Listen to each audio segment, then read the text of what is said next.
दीपावलीत अश्विन अमावस्येला लक्ष्मीपूजन हा सण साजरा केला जातो.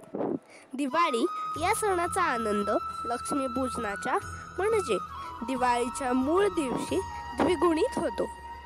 लक्ष्मीची यथासांग पूजा करून घरासमोर सुशोभित रांगोळी काढून दारी झेंडूच्या माळा लावून फराळाचा लाह्या बत्तासांचा नैवेद्य दाखवून अश्विन महिन्यातील अमावस्येस लक्ष्मीपूजन साजरे केले जाते.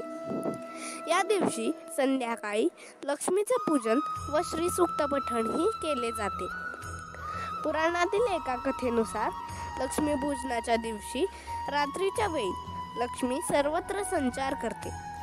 ज्या ठिकाणी स्वच्छता, सौंदर्य, आनंद, उत्साह अशा सकारात्मक बाबी असतात तेथे लक्ष्मी प्रसन्न होऊन आशीर्वाद देते. व्यापारी लोकांचे हिशोबाचे नवीन वर्ष विक्रम संवती लक्ष्मीपूजनानंतरच सुरू होते. या दिवशी अभ्यंग स्नान करतात. पाटावर रांगोळी काढून तांदूळ ठेवतात. त्यावर वाटी किंवा तबक ठेवतात. त्यात सोन्याचे दागिने, चांदीचा रुपया ठेवून त्यांची पूजा करतात. हा दिवस व्यापारी लोक फार उत्साहात साजरा करतात.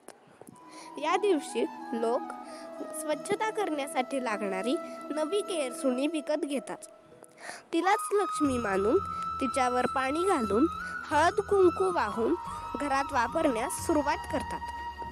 लक्ष्मीपूजनाच्या निमित्ताने आर्थिक व्यवहारातील सचोटी व नीती आणि अर्थप्राप्तीच्या साधनांविषयी कृतज्ञता अशी दोन महत्त्वाची मूल्ये मनात रुजतात.